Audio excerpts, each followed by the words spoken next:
It's easy to price. Anyone can price this. Nobody should tell you a lie.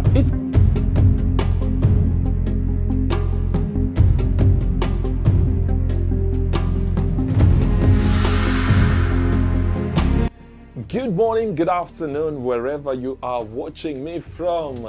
Hey, if we haven't met, my name is Kelvin Piri, and I'm running this series on YouTube, How to Build in Zambia while living in the diaspora. I think this is really an interesting series. But I think one thing that I would say is this series is actually centered on my little projects that I've been doing back home while living in the diaspora. So in the last video, I actually shared a little bit about how we built 4 flats in Zambia. But the whole series, starting from part 1 up to 39, is actually centered around lesson learned over the many years of actually getting involved and building our own buildings, our own little projects back home.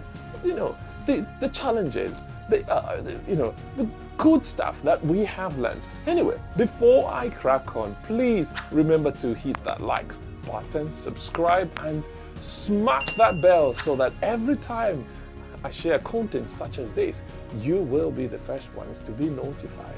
Hey, and why not drop me a comment once you've watched everything that we have shared? You know, that would be great, and I will really appreciate, and I will definitely respond to you. So today, what I want to share is something that I'm calling how to maintain or how to keep track of your budget as you build your home. This is really, really important. In Vemba, they say, Ubunga valinganya na menshi. Simply means for us who eat ugali, palechi, my brothers and sisters in Botswana and South Africa, you cannot take millimil. You've got a little bit of millimil and you put a big pot of water and you expect to make that soft porridge, palechi, nshima with a little bit of nshima, millimil that you have. It's impossible. So you have to make sure that you measure that, you know, the millimil that you have should be able to give you that nice nshima that you need, and eat it with your nice T-bone. Yeah, I love that. So that's what they say. But in construction, we say cash is king.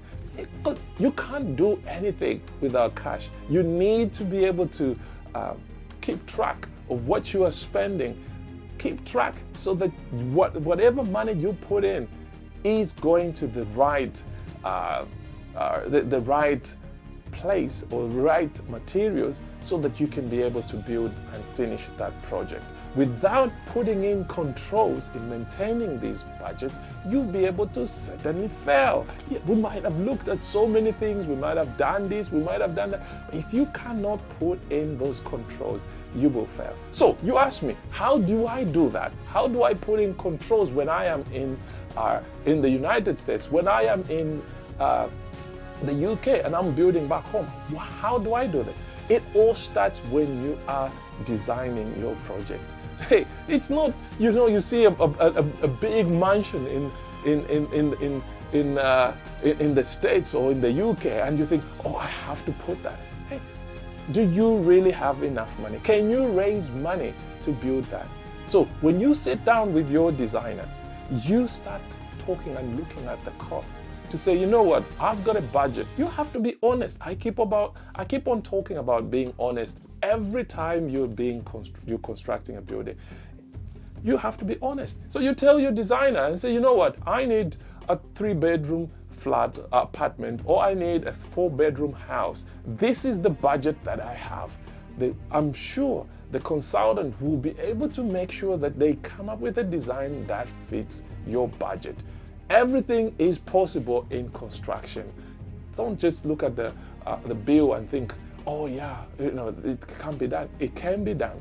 Now, once you've got the design all nailed down, you can now start approach a quantity surveyor. I have said there several times in this video, in this series, that I am a quantity surveyor. There's so many qualified colleagues of mine, friends of mine, that are quantity surveyors in Zambia that are willing to actually get involved and help you keep track of your project. And there are a few things that they can do. One, which you can ask them to produce a bill of quantities.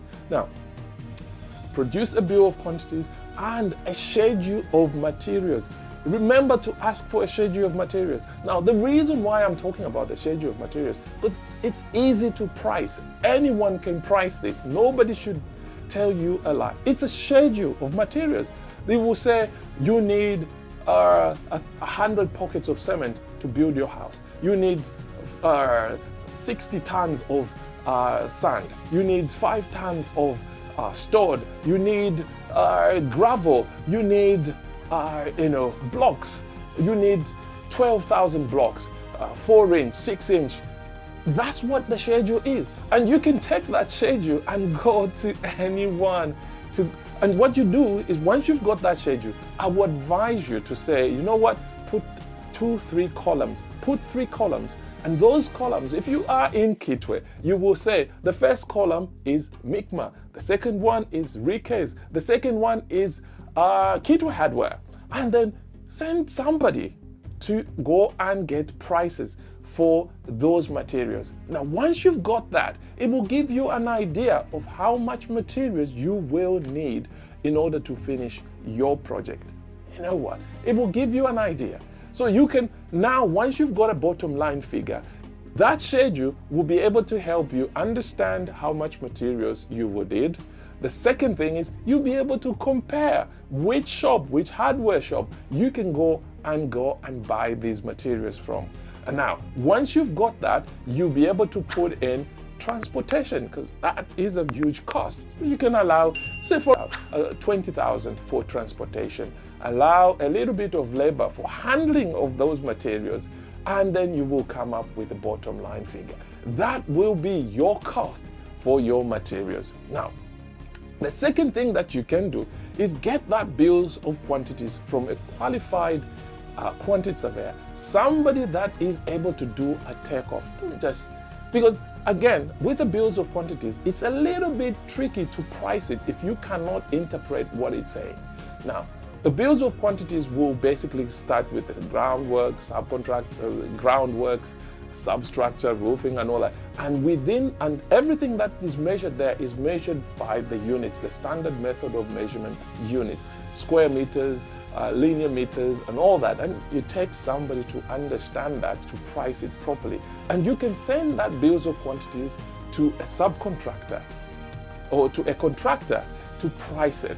They will be pricing all in all. Now, what I mean is all in all is it will whatever they price in there will have to include materials, labor, wastage, profit, and any plant, transportation. Everything within the rate that they will give you has to be inclusive. The best people to price that are contractors. So you've got a bills of quantities priced by a contractor. You've got a schedule of materials, which you know is going to cost you, let's say this, the bills of quantities comes to 1 million kwacha. Materials come to about 600,000 kwacha. You put in, and then now, with that, you can actually now say, you know what, rather than going to the contractor, why don't I go to a contractor, a labor-only contractor? And then you go to the labor-only contractor, and the labor-only contractor comes back and says, well, to build your house or to do this stage by stage, all of it, they break it down, it will be 200. So you have 600 materials, 200 labor, and then you think, oh, just in case there's anything that goes wrong, you put in 100 grand. It comes to about 800. You know, if my budget was 1 million, I will be saving 200. Now, if you decide to go with a labor-only contractor and you buy materials, it will mean that you have to get involved. Or alternatively, employ somebody that will be a qualified project manager that will be able to supervise a project for you. Or possibly you have to allow for more trips back home to make sure that you keep track of what is going on. But you price that in, that schedule, even the flights, you find that it's actually below $1 million kwacha to build that. Now, you could say to yourself, right, I'm gonna go with this strategy and I will continue working on this. I think this is what happened to me.